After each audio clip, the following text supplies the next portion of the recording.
Hello, everyone. We are back once again with a total NASL Roundtable. We're here with two guests tonight. Yes, two. We're here with Kartik and Michael from the UK. How are you guys tonight?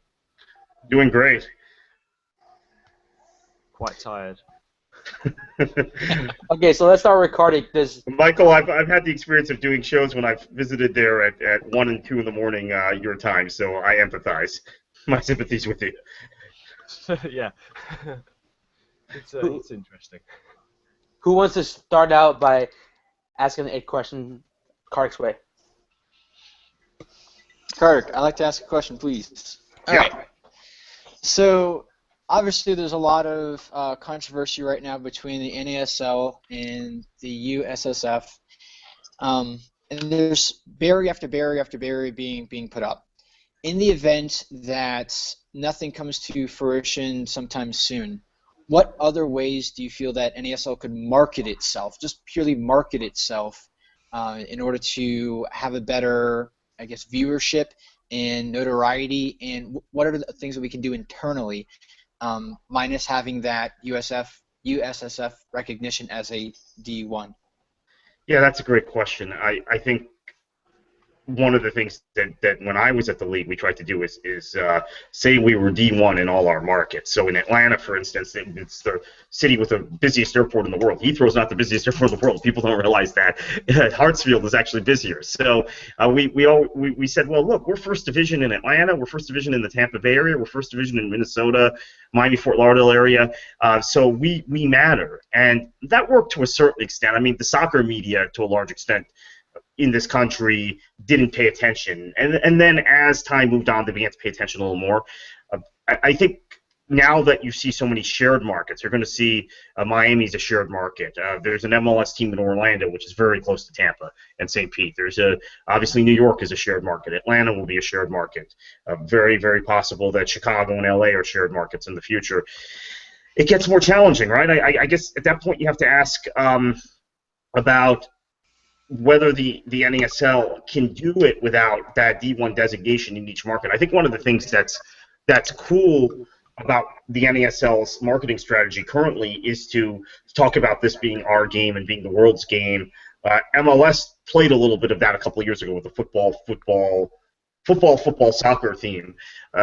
But ultimately, I think if the NASL does want to compete in the same markets as MLS, it's very difficult to do it as a designated minor league, except in some of the markets. But most of the markets, it's going to be nearly impossible. I mean, heck, MLS is considered a minor league in a lot of those markets. I don't think people in New York, for the most part, consider MLS a major league, a top league. Same thing in Chicago. Same thing in Los Angeles. In spite of the Galaxy's attendance numbers, check out the TV ratings for LA Galaxy games on local television. There are not that many people who care about the Galaxy there. MLS has done well in Seattle. They've done well in Portland, Orlando, Kansas City, Salt Lake, these kind of second-tier places. But so I think it's a challenge, and it's going to be tough to do it without that D1 designation, honestly. I mean, if they don't get it from USSF, I think they're probably in a position where they have to pursue the option we know has been put on the table, some sort of litigation. Okay. As a follow-up to that, I know one way that teams could try to do it individually is to try to sign those marquee guys in order to get the player buy-in. I mean, kind of like how MLS wanted to get international recognition by having better, higher quality guys in MLS. And NASL, I mean, they've kind of gone that route with the Railhawks trying to get Nacho Novo, the Cosmos getting Raul. So trying to get names in the league is one way to grow important. But what is a way that maybe we can showcase this? Like, for example, there's a break in between the spring and the fall. And if there was some sort of showcase, like an all-star game or something, it might be that opportunity. Has the NASL ever talked about an all-star game or some sort of showcase like that? We talked about having an all-star game in 2011 or 12 in San Antonio where our all-stars would play a Mexican team or something like that. I can't remember the specifics. I mean, if I thought about it, I would remember the specifics. But it's an interesting conundrum because there are so many Rangers fans in this country who don't know Nacho Novo is playing in Carolina. There are so many Real Madrid fans who don't know Raul is playing for the Cosmos. I mean, these are big clubs. They're not just players who've accomplished great professional things, Raul and Nacho Novo. Those two guys in particular are guys that have played at massive clubs with massive followings, particularly in the United States. Rangers has an outsized kind of following in the United States compared to their relevance in world football, especially now after the relegations and the financial situations. But there are a lot of Rangers fans in the United States who love Nacho Novo, who I thought if Samaras signed with the Cosmos, I thought that would be another one that a lot of Rangers fans, not Rangers, Celtic fans would come out to see him play. There seems to be a lack of recognition of some of the guys that come over. It's frustrating because when MLS gets guys to come over, they have a lot of fanfare, and you see. I even experienced it with Ian Bishop as a Man City fan. When he came over and played for the Fusion in 2011, Man City fans around the country, 2001, Man City fans from all over the country were coming out of the woodwork. And I saw it in Carolina in the friendly that was against, do you remember who it was against? Cruz Azul, when Luis Garcia came, and Liverpool fans came out of the woodwork because Luis Garcia was on the Mexican team. They knew he played for the Mexican team, and we happened to schedule them in a friendly against the Railhawks. Unfortunately, if he were playing for the Railhawks, they might not have even known he was. Yeah, was that the game that we played against Puebla FC? No, I guess, yeah, it was Puebla, I guess. That's who it was, yeah. And we beat them 2-1. Yay! You guys won.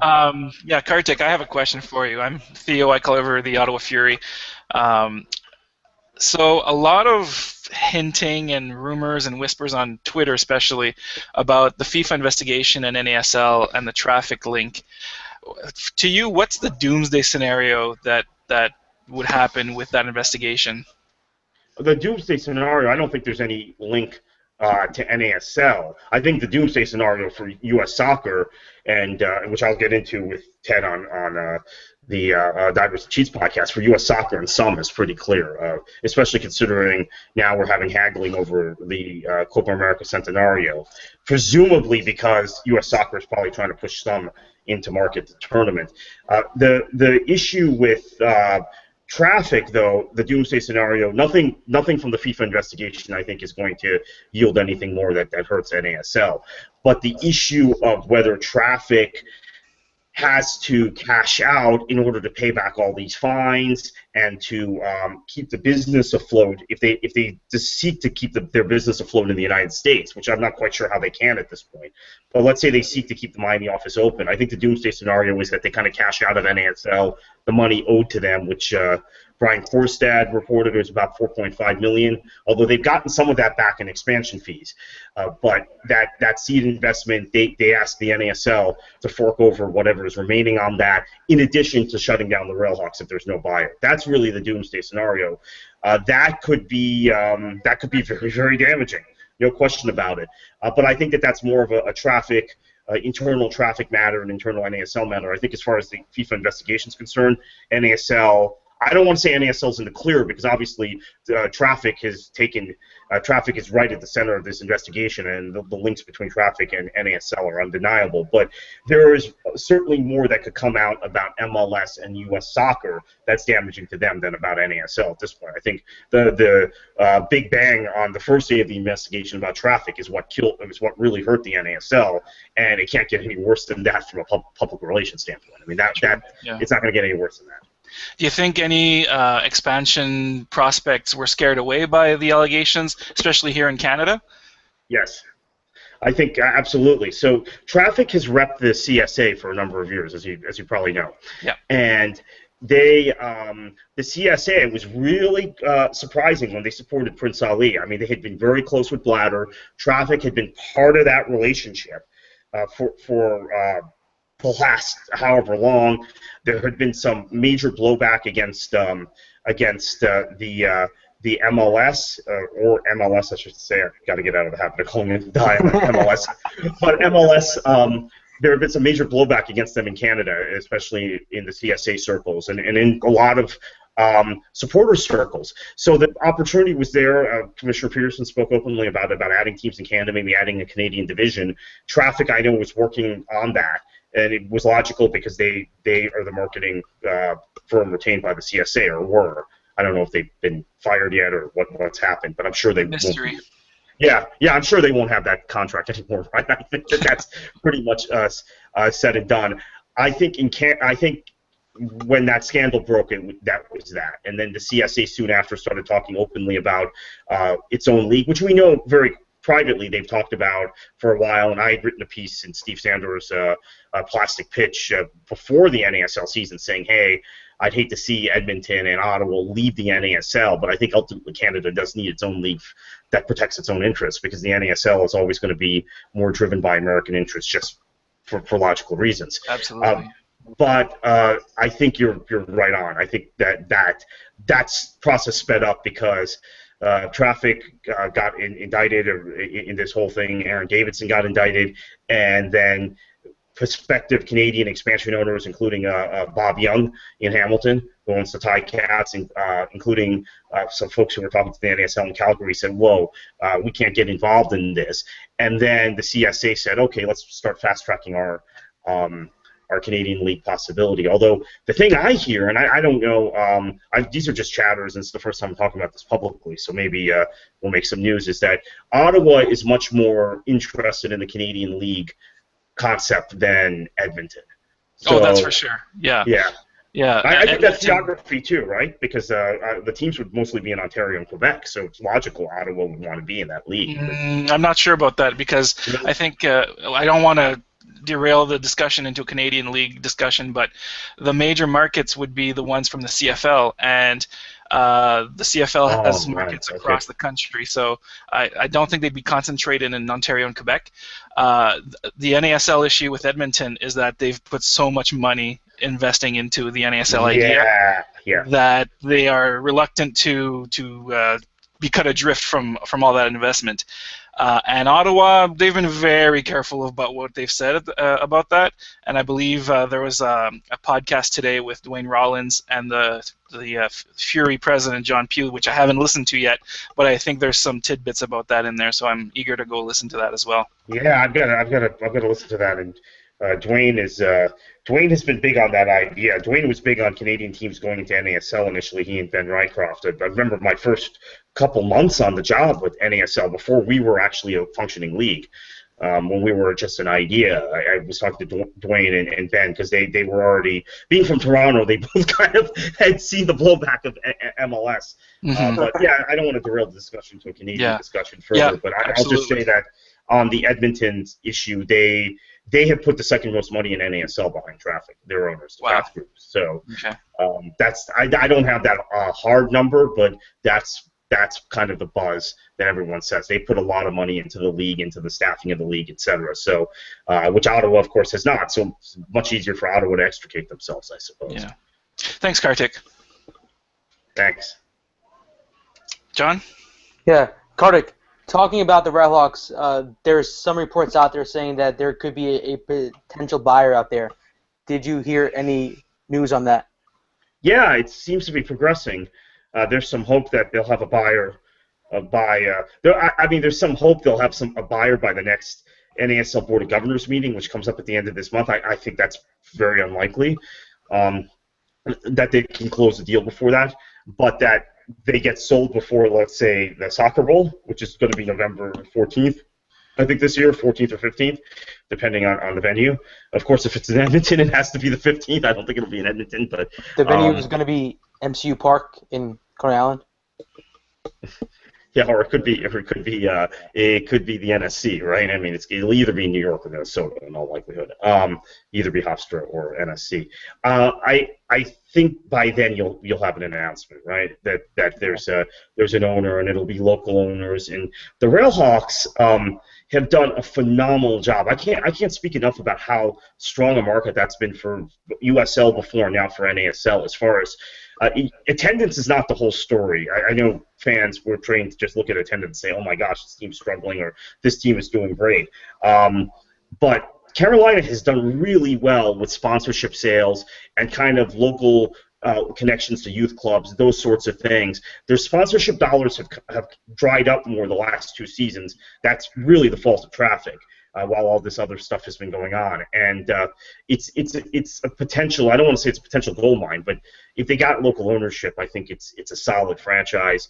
They have a great stadium deal at Wake Med, a kind of stadium deal that no other NASL team has, other than San Antonio, who own their own stadium, and the Ozeg guys owning Ottawa have. So it's still, I think, a can't-miss market once the team is sold, and I'm pretty confident it'll be sold. My last question is about the Silverbacks. I don't want to see them go, but I haven't heard any reports about a potential buyer for the Silverbacks. Yeah, I haven't either, and that's a little bit distressing. Although the supporters trust popped up this week, and that's very, very positive, and I know Paul Scanling is really excited about that. I think the Silverbacks are a very different situation than the Railhawks, aside from MLS going into the market. Carolina Railhawks have always had, even though the attendance numbers for both teams look on paper similar, the Railhawks have had a core fan base. People who have been going to the games since 2007. People went to the Carolina Dynamo games before. They've had local businesses that have sponsored them, local businesses that have bought seats, bought corporate seats there. They've had partnerships with things like Wake Med, the Wake Med hospitals, and they've had this incredible relationship with Castle, which is one of the largest youth systems in the country, youth soccer systems. Whereas Atlanta, their attendance is similar, but they don't have any of that. And now you have the added layer of Arthur Blank coming in with the MLS team. So it's difficult. Atlanta was always really difficult for us. I'll remind everyone of this. When I got hired in the job in the NASL in 2010, early 2010, our intention was to play the 2010 season with Atlanta. And Boris Jarunica was not able to get that team up and running until 2011. And they had played in 2008. They had taken 2009 off. There were always some issues. I still think if you get the right owner, it'll work, especially considering there's Atlanta is a market where it's not really a drivable market. So the Arthur Blank's team, the MLS team, is going to be downtown, and you stay at Silverbacks Park, or maybe even go further north, maybe go to Gwinnett, or go up to Cherokee County. I think you definitely keep a fan base up there. But it's a matter of finding the right owner, and I think that the team is, at least from all those other issues I mentioned, not even taking into account the Arthur Blank thing, less attractive. The market's less attractive than Carolina is. Well, I'm just going to quickly interject here because I am involved in the trust that we're setting up right now, the Supporters Trust, and so it's gotten a fair amount of interest already, even though we only started literally like the other day. Even though we've been planning it for the past few months or so. I've personally been in contact with the Football Sports Federation over here, and I'm trying to get contact with Supporters Direct.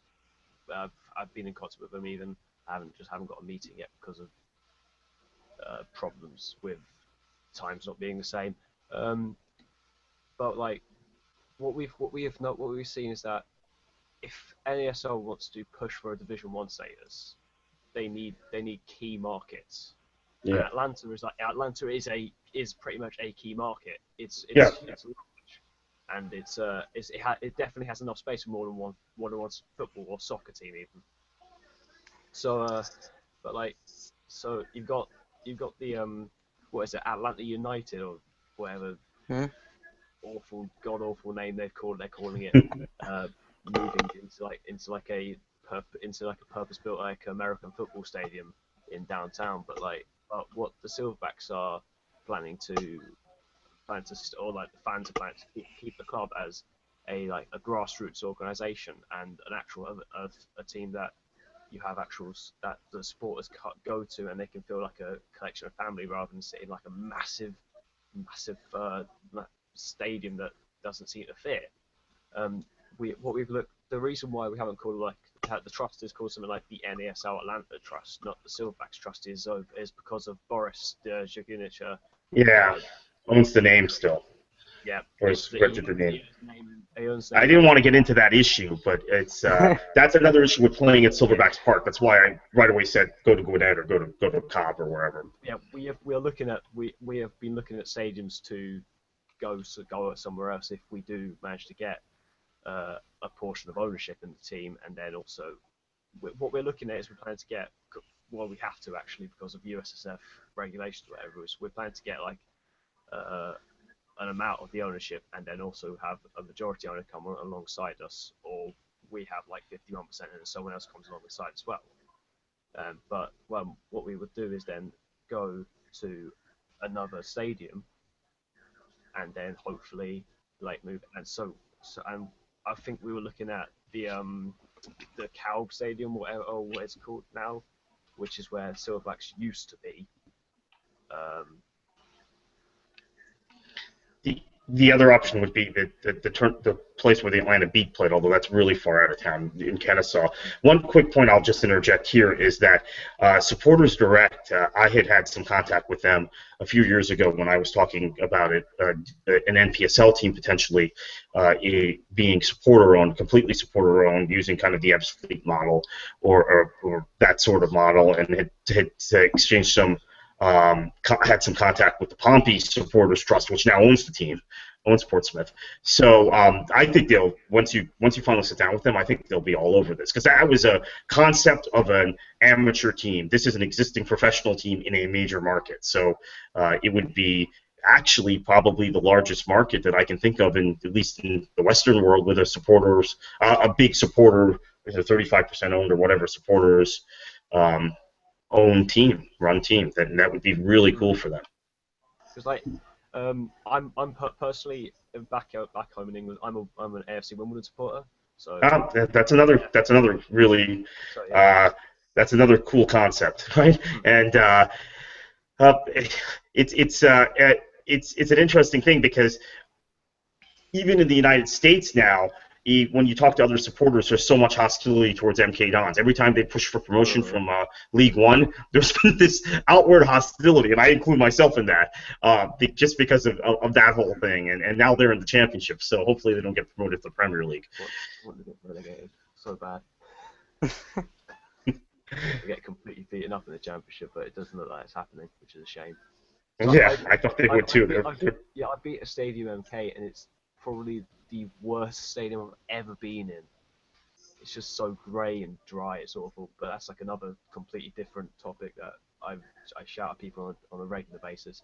But yeah, but hopefully what I'm trying to do is get in contact with more people and try and build support. Like, there was a poster put on the NASL, someone put on the NASL Reddit about the trust being set up, and there was people from other teams, there were people from the Rowdies, there were people from let me try and find it now.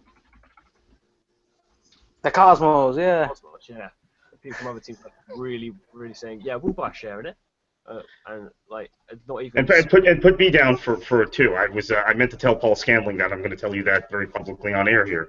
I'm going to invest in the Supporters Trust as well. Yeah. Yes, Kartik. Put me down. So, Kartik, thanks for joining us on the show. Thank you. Best of luck with your podcast night with Ted. Yeah. Best of luck with that. Thank you. Second week in a row for Ted. I promise we're not going to make it 3 in a row, but just this whole thing this week popped back up. So. But there is the charm. Yeah, there might be the charm. Ted might be my co-host at this rate, which I'm sure that will have me permanently blackballed from any U.S. national team, function. But oh well. Have a good rest of the show, guys. Thank you. See you, Kartik. Thanks for coming. Hey, so Michael, we're gonna turn the show to you right now. Let's start off by saying how you started following the Silverbacks and how you found out about the NASL. Well, this is actually quite a wonderful story. I think I told first I told it, people were like, "What? How?" Anyway, I was playing Football Manager, 2013, like a few years back, and like I'm part of a load of people who make like extra leagues for the game and stuff. So one of us like quickly hashed out like extra leagues for the USA. I just had that enabled on my game. So I was managing Sutton United in like the lowest league you can actually play in the UK, in England even. And I ended up getting sacked in about January, which is like yay. But then I just basically applied to a lot of jobs, and then like the team that like picked me up was Atlanta Silverbacks. So I was like, this seems interesting. And it's like, and because of the way the leagues were set up, it was like they get promoted to relegated, so they ended up being the USL Pro somehow. So I just took them over, and I won the North American Champions League with them, basically. So I just fell in love with a club that I've never had any contact with them before, and and basically never talked to anyone from the club before, and just kept a sly eye on them. And then just one day randomly I joined the Facebook group for Atlanta Silverbacks fans for some just random spontaneous decision.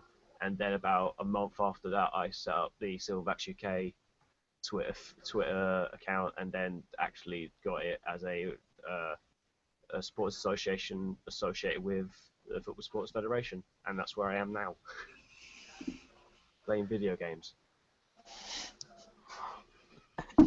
So, what are your thoughts? I would say you're living the American dream there, but it's your own version of it. So, Michael, what are your thoughts of the Silverbacks on the pitch? I'm trying to like ignore what happened in the spring season as much as possible. But we started the fall season pretty promising. We went on like I can't remember how many games it was. It was quite a few games unbeaten streak. But that was like promising. I was like, could we actually manage to make a run for the playoffs? Still potentially can. Because like in the combined table, we're 5 points from the actual playoffs. So if we do go on another run towards the end of the full season, we could still potentially go for it. So it's quite exciting, and I'm quite interested in seeing and hoping that we can actually push forward and get to it. But there are certain tactics Gary Smith's playing which are like quite defensive and not attacking enough, and I would like to see a more exciting play of football from them. But I'm a Wimbledon fan, and we don't play exciting football, so I like one team I support to actually be something interesting, and also keep me awake whilst I'm watching games at 1:30 in the morning. Yep. But it's so far so good. Hopefully. So I have a question if you don't mind. Since my Railhawks are playing your Silverbacks, do you have any opinion on this upcoming game this weekend? We're gonna win. My dad was a Celtic fan, so I've got like a bit of Celtic in me. So like not a big fan of Nacho Novo, to be honest. You know. Well, strangely enough, Railhawks actually have a better goal differential on the road at Atlanta than we do at home against Atlanta. So there's always that potential factor of we always get up for playing you guys away. Great. Oh, he got you with a stat. I'm looking forward to that. You just got statted. Okay, so I wish you guys best of luck though. Yeah, I'm not. But not too much luck. Not too much luck. Yeah. So, Michael, are any of your friends Silverback supporters, or have you got them to support a club over here? I'm trying to get as many people interested in like the NASL as possible, because like there's some people who are only aware of the fact there's the MLS in America, and that's it.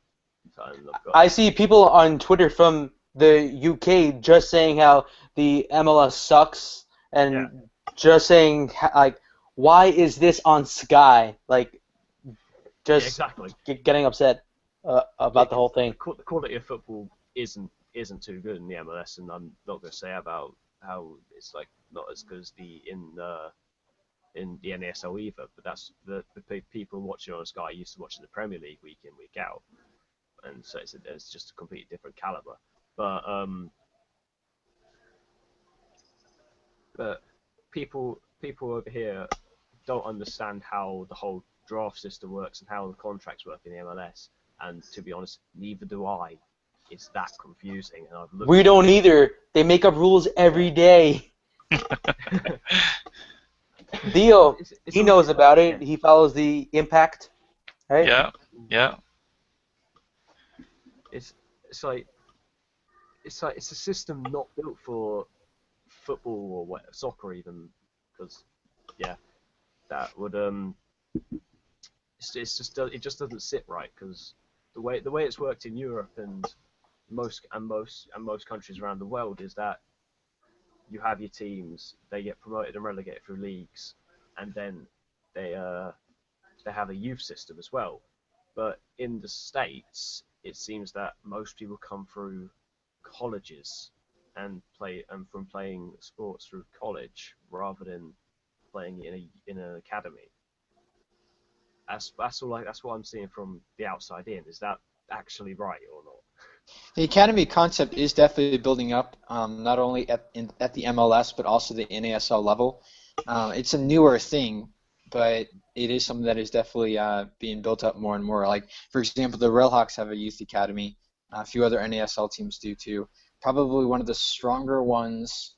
I know Kansas City Sporting. Where is it? Yeah, the Kansas City. KC or whatever. Yeah, they have one of the I guess biggest investments into a youth a youth academy, just with the facilities that they actually built up and the recruiting that they do to actually draw guys over there.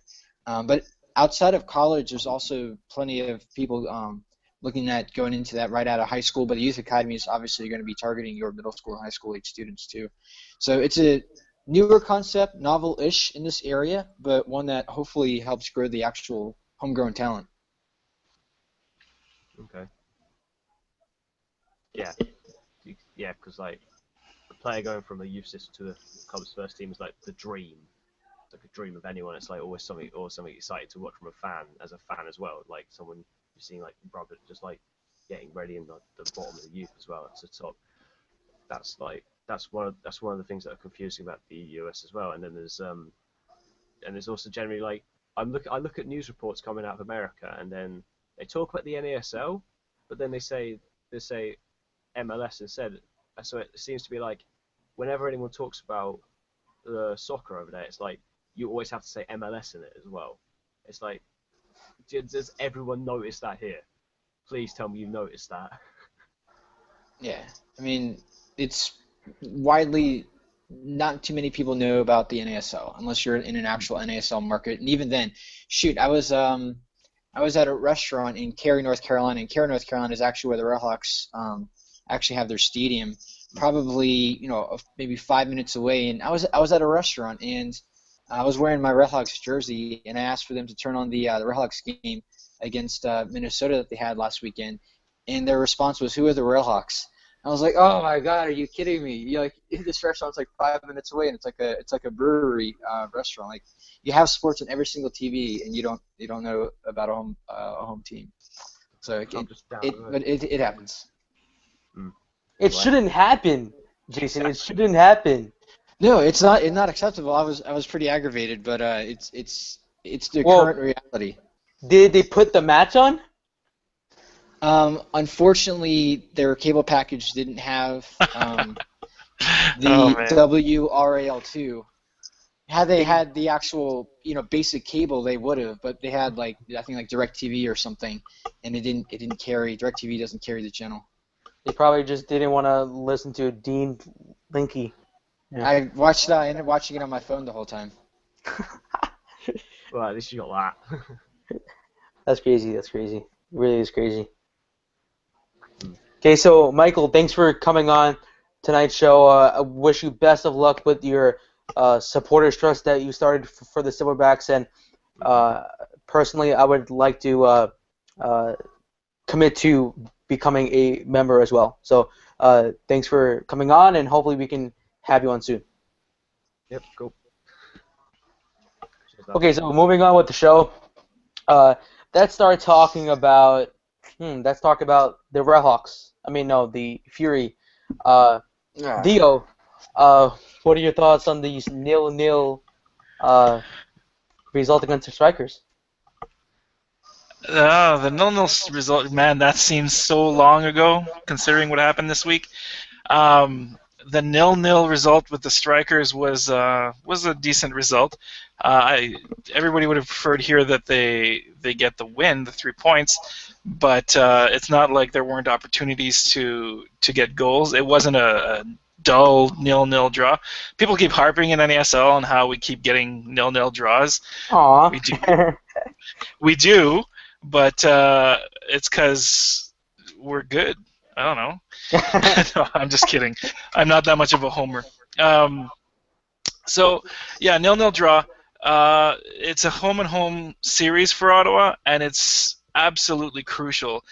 Getting or limiting Fort Lauderdale to 1 point was actually a big deal because Fort Lauderdale were at the time in 5th place, and letting them get 3 points was absolutely unthinkable.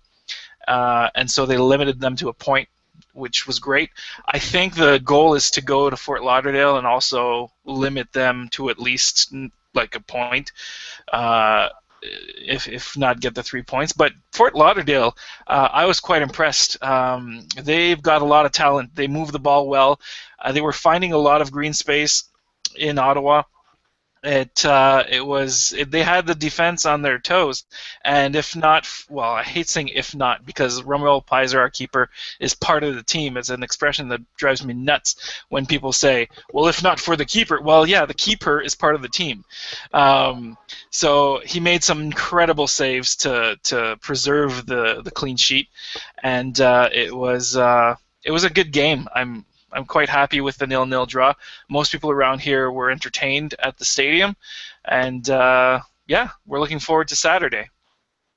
Talking about the stadium, what was the attendance-wise for the match?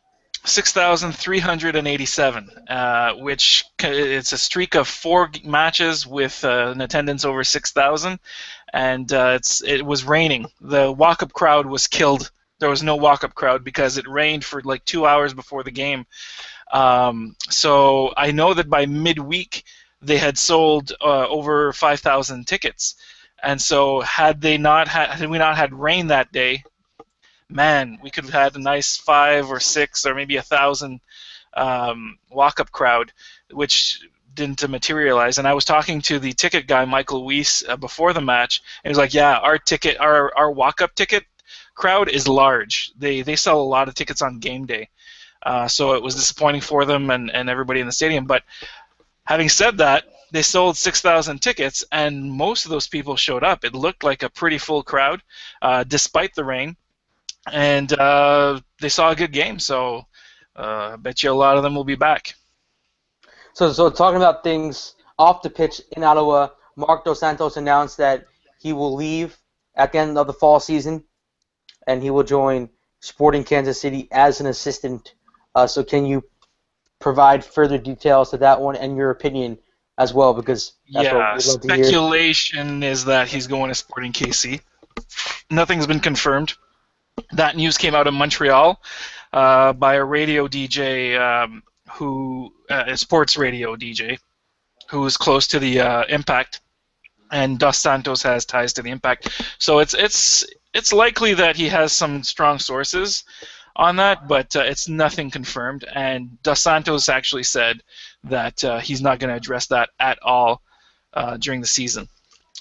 So we won't find out, presumably, until after the Fury is done with the 2015 season.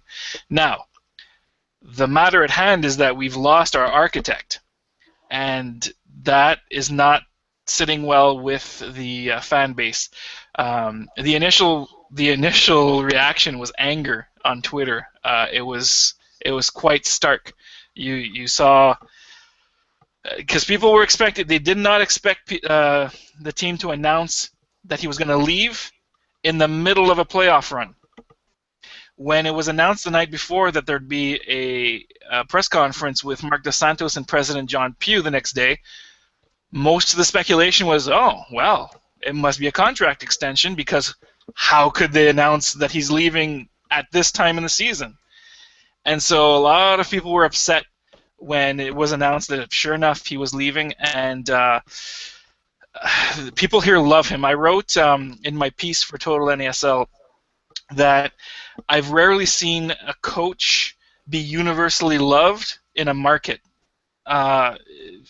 There's not many people have anything bad to say about Marc Dos Santos. He was absolutely perfect as a first hire for the Ottawa Fury. He was overqualified, I think, to coach the Fury, and I personally wish him the best. Well, especially this season, but in the future, I think this is a guy with a long future ahead of him in management, and he will be sorely missed in Ottawa. And his shoes, I don't know how you fill them. I just don't know. There's some candidates in Ottawa in the assistant ranks that are being mentioned. Martin Nash is one of them. Philip Dos Santos, his brother, is another. He is in charge of the academy. So it's going to be an interesting couple of months in Ottawa. It won't get dull here by any stretch of the imagination. In the press release, they said that they were currently looking for a coach right now. So do you have any names in your mind of who you want to see the Fury go to next? Well, Dos Santos has set down a blueprint for how the team should play and the style, and he believes that part of his job was to set that blueprint in stone, so that the next coach that's hired is a coach that wants to play the style that Dos Santos started here. So in that sense, it makes perfect sense to take one of the assistants who's worked in the system and has learned from Marc Dos Santos to take over as the head coach. Martin Nash, like I mentioned, his brother, they're joined at the hip, it seems sometimes. Philip is a great candidate. There is an academy coach for the Impact. Again, those ties with the Impact. His name is Philippe Ulefroy. He's a Frenchman, and he's been the academy coach for Montreal, I believe, since 2011. And so I think actually Dwayne Rollins brought that up yesterday, and I thought, wow, that would be a pretty good hire. So the list of candidates should be pretty long, because as John Pugh said in his press conference, you've got great fans, you've got a solid franchise, you've got a successful franchise on the field. The Ottawa job is an attractive one. And of course he was doing PR at that point, trying to attract good candidates, but I think he's right. He's onto something. And this may be just my own opinion here, but do you think Thomas Rongen is the man for the job? I love Thomas Rongen, but no, I don't think he's right. Hopefully he's not watching right now.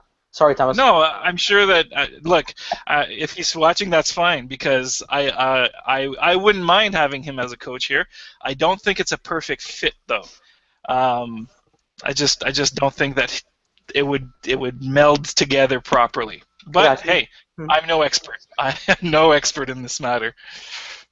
Well, speaking about rain, the Cosmos played against the Jacksonville Armada at Hofstra.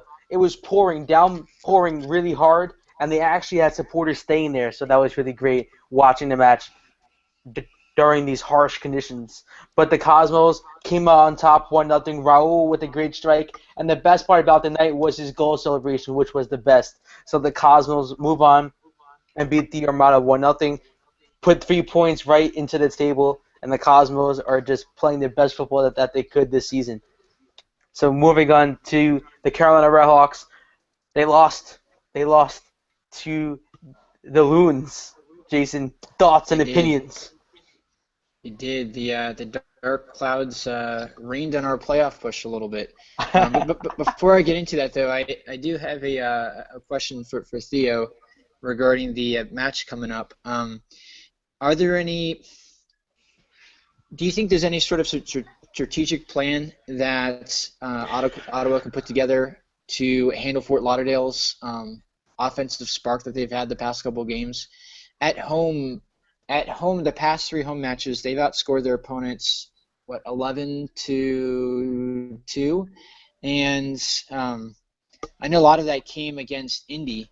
Yeah. I think 7 of those goals came against Indy. Yeah. But I mean, that's a team that's playing with a lot of confidence on offense. They won just the other night against Jacksonville by 2 goals. So I know Ottawa, they've been one of the arguably the best defensive team with the best goalie in the league right now.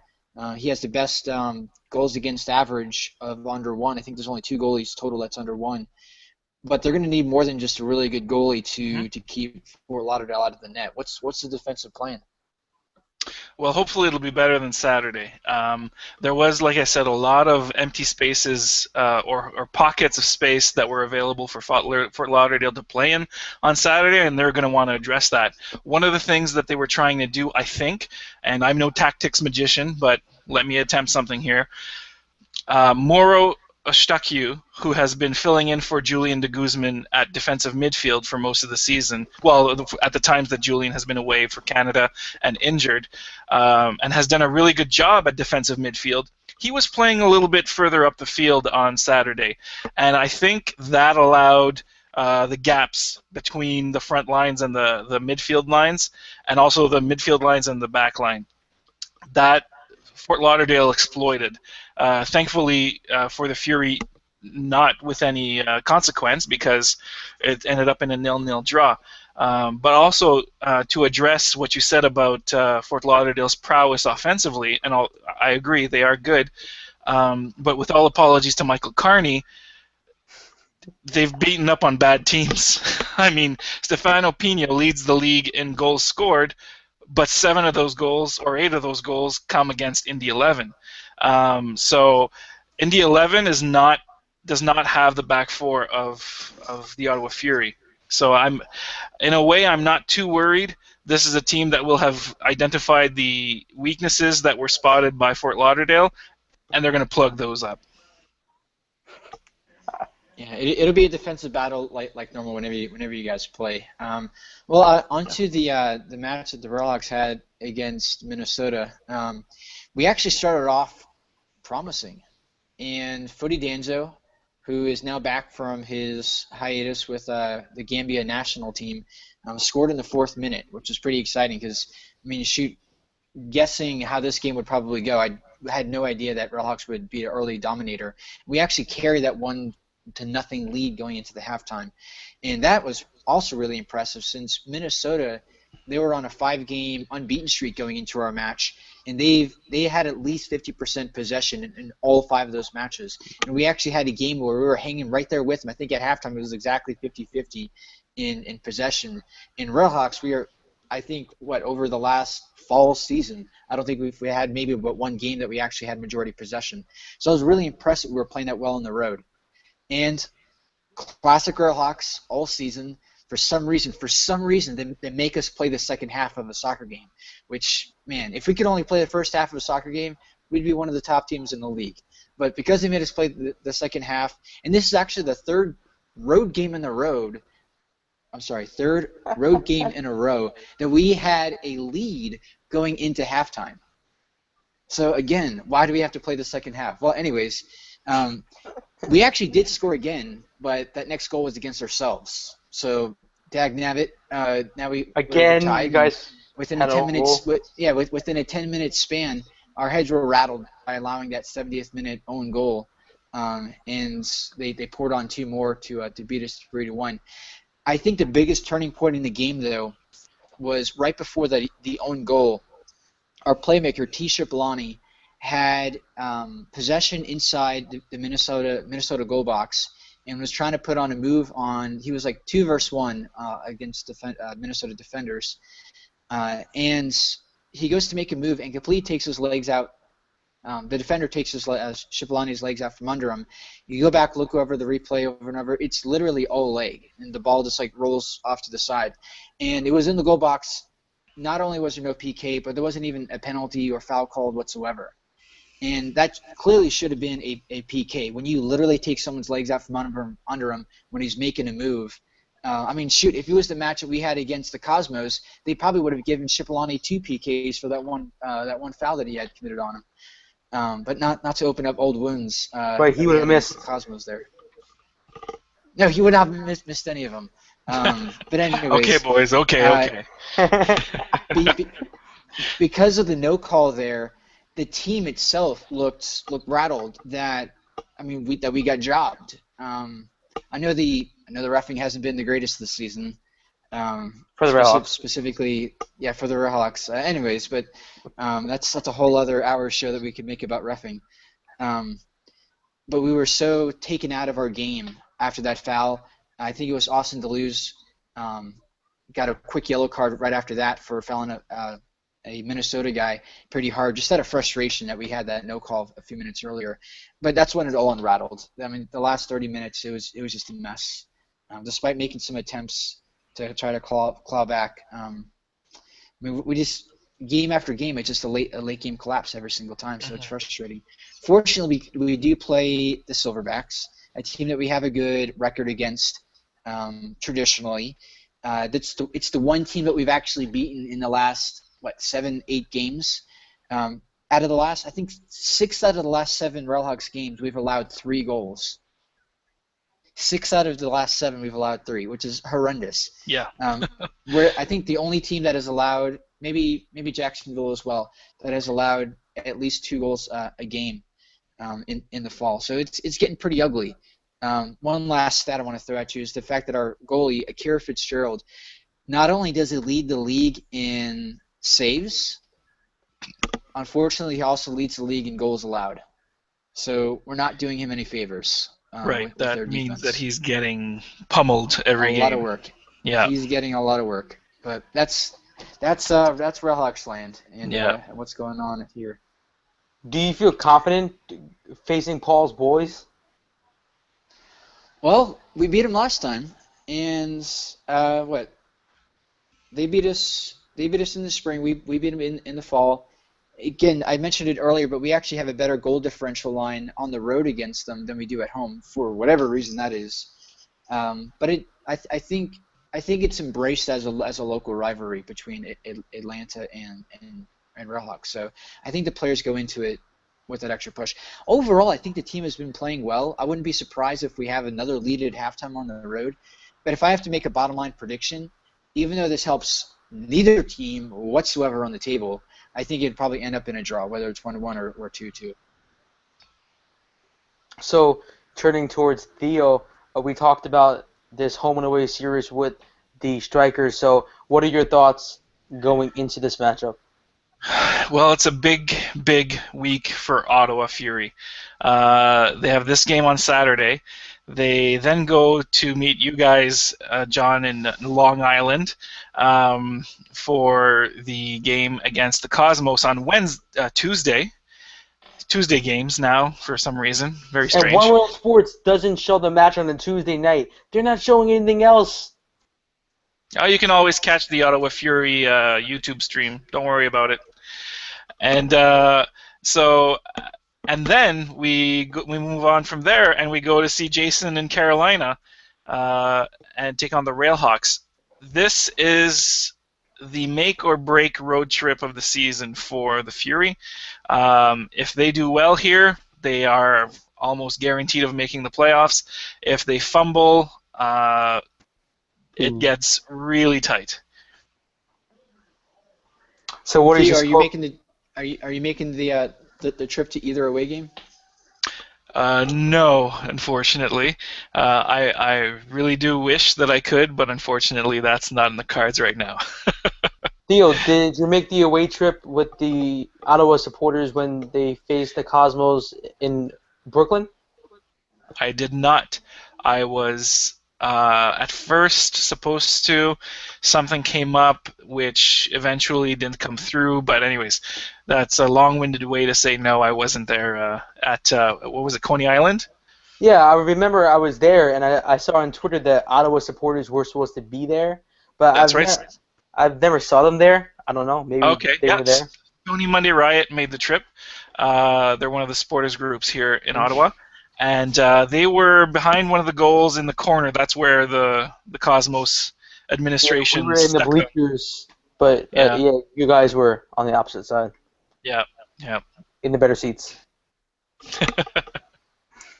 Okay, so moving on, talking about. Oh no, did you give a score prediction? Score prediction for the Fury and Fort Lauderdale in Fort Lauderdale, which is not Miami. We're going to go with a 2-2 draw. All those goals that did not go in last weekend, they're going to go in, and it's going to be the same result, a draw. So the So last both matchup. teams scoring above their season average. Okay. Yep. All right. It's some of the most disciplined teams too. You know, Fort Lauderdale, I think, is either last or second to last in shots attempted per game. So we'll see. We'll see how that goes. I think it could easily end in that 2-2. But that would definitely be above average. Now, I do want to kind of make a bold prediction since we are getting so close to the end of the season on where the table is going to be finishing up. Yeah, let's do I that. know week after week after week, I get nauseated by hearing about top table teams moaning and groaning about how hard life is, and then we have our Redhawks clawing away and trying to not only survive as even just an existing team in the NASL, but trying to make this playoff push. So the way that it stands right now, we have Cosmos in the combined standings, because that's really all that matters. Yeah. Cosmos are in first, Minnesota's in second. And we have Ottawa in third and Fort Lauderdale in fourth. Now, in my opinion, I do not see Minnesota dropping any lower than second. And the reason being is that they've been playing as one of the best teams in the NASL with not only their score lines, but if you look at who they actually have to play down the stretch, almost every single game is at home. And they're not, I think it's a fairly balanced mix of lower table and mid-table teams, but I don't think they have to play any top table teams in the last stretch. But almost every game is at home. I think they might have one or two more road games left. I just don't see the way that they're playing right now that anyone's going to actually catch them, because I think they're actually undefeated at home this year too. Yeah, it's the complete opposite for the Fury. dangerous. We played 2 of our last games. Only 2 of our remaining games are at home, so it's the opposite from the Loons. And to be quite honest with you guys, no one scares me in this league right now more than the Loons. Not even the Cosmos. I think Minnesota is on the upswing. They have been for a while, and they are on the destruction path. And They're going to be. Cosmos, Yeah, Cosmos. Yeah, Cosmos are always in. this weekend. That's gonna be a great matchup. Yeah, absolutely. Look out though for the Cosmos, because Minnesota's only 3 points behind the Cosmos, and with a good weekend, Minnesota's going to be #1 team in the fall, which means the Cosmos versus New York, whoever finishes higher in points combined standings, they're going to be home field advantage all the way through. So I know it's been nice sitting on the on that golden throne for the Cosmos for a while. Cosmos are playing their first semifinal match at home. We are already selling tickets already. Yeah, that's what happens when you win a 10-game season. But Jason, if I can just implore you to select your final 4, who's making the playoffs this year? Yeah, well, I think just the margin that the Cosmos have above the 3rd and 4th place teams should keep them in the top 2.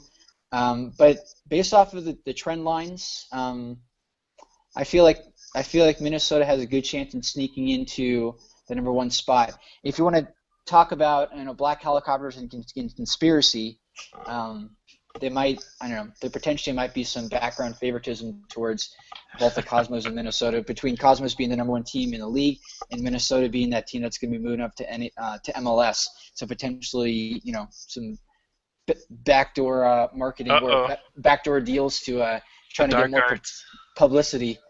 So that's my conspiracy theories. Since I got nothing better to do. All right, so you've got Cosmos. You've got United. #3, I'm going to say Fort Lauderdale.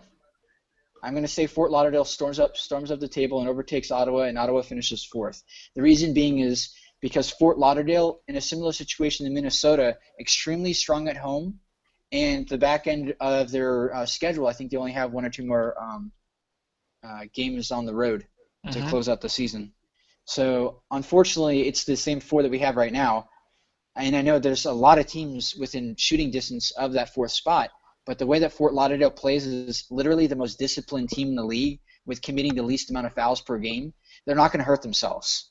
Compare that to a team like the Railhawks or the Scorpions or Atlanta. I mean, we're all teams that are super foul prone, and we're going to hurt ourselves. Like we're going to have another game or two where we're going to be without a starter or two, or having to play a game with only 10 men. I mean, shoot, I think there's 3 teams that have 5 or more, or 6 or more red cards on their team. Railhawks being one of them.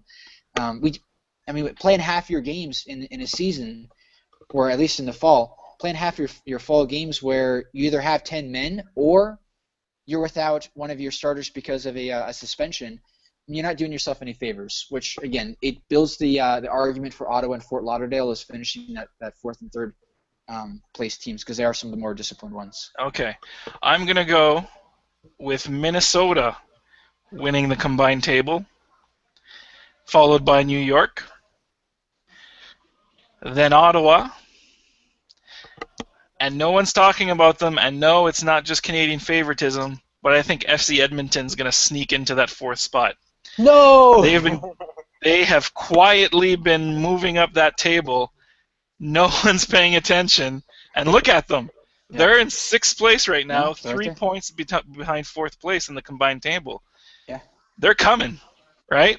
They're a strong team. Yeah, and the Fury come back to Ottawa after that 10-day stretch, to face Edmonton at home. And on the Ours is the Fury podcast this week, Blogsmith, one of the hosts of that show, said that he's most scared for the rest of the season in our schedule about that game. He's really worried because he feels that the Fury need to win their home games, and that one is in question because it's against FC Edmonton, which have had the upper hand in the history of the 2 clubs. So those are my 4. Oh, yeah. One other quick note, just to make on the table. If you look at the actual table itself, and all the top teams, or most all the top teams, actually have games in hand, which makes it even more dangerous, with all the bottom half teams having played one more game, yet being on the bottom half of the table. So the opportunity to catch up is not even there as much. But going with what you said with Edmonton, if Edmonton actually squeaks into the playoffs, I would absolutely not be surprised if they actually made the championship match because of Lang and Amiobi. And then they have to face the boys in green. Yep, it wouldn't be an easy match, that's for sure. Of course, because Cosmos are going to win. All right, what do you got, John? Who are your I got 4 Cosmos number 1, United 2nd, the Fury 3rd, and the Tampa Bay Rowdies in 4th. The Rowdies turning it around to make the playoffs. Yeah, Spencer. Wow. He'll be they happy. are playing with stones in their pockets. They are steadily sinking. Yeah. They are in Now, what about 5th place in the combined table with 30 points. A victory this weekend, they shoot right up into 4th if the Strikers lose. I mean, it might happen, but I just don't think they can sustain it for the rest of the season. Any predictions for Golden Boot? I'm looking at it here. What happened to Cummings? He hasn't scored in like forever, despite having such a dominant lead in the standings. He's still playing. I have to double check every single week. Like, is he out for some reason? Is he hurt? Yeah. No, he's playing. He hasn't scored. So yeah. I don't know. I'm going to stick with my prediction that Minnesota is going to go up the table, and Christian Ramirez will take the Golden Boot. Same here. I think, well, not with the first bit, but with Christian Ramirez winning the Golden Boot. Yeah. What about you, Jason? I think the lead that Pino has, I mean, he only needs just a couple more goals to probably hit some sort of magic number where no one's going to actually catch him. Wait, does Fort Lauderdale, do they play Indy at all? Do they play Indy again? No, I don't think so. I got you. I don't think so, Well, no. It's just like the Fury, actually. The Fury would love to play Indy again. Kind of lead. Yeah. But if you want to go based off of just the general pace that guys are actually scoring outside of Pino's explosion, I guess the dark horse in it might be Amiobi. I mean, he seems to be scoring about either getting an assist or a goal per game. Yeah. So, again, it would really take a heroic effort to make up the ground of being down 5 right now. But I mean, that's one of those guys that as soon as he burst onto the scene after the first few games, I mean, that dude is just fun to watch. Like he's always a playmaker. I mean, he reminds me of Cipollone during his first 1 or 2 seasons with the Relics. Cool. That's my dark horse for the Golden Boot. All right. Okay, so that's all the time we have for tonight. Thank you, everyone, for tuning in. If you enjoyed tonight's show, leave a like, leave a comment below of who you think will win the Golden Boot and who will be your top 4 in the combined table at the end of the season. Thank you to Kartik and Michael from Silverbacks UK for coming on and sticking it out because it was very late over there. So thank you, everyone, for tuning in, and peace out. See you, everyone.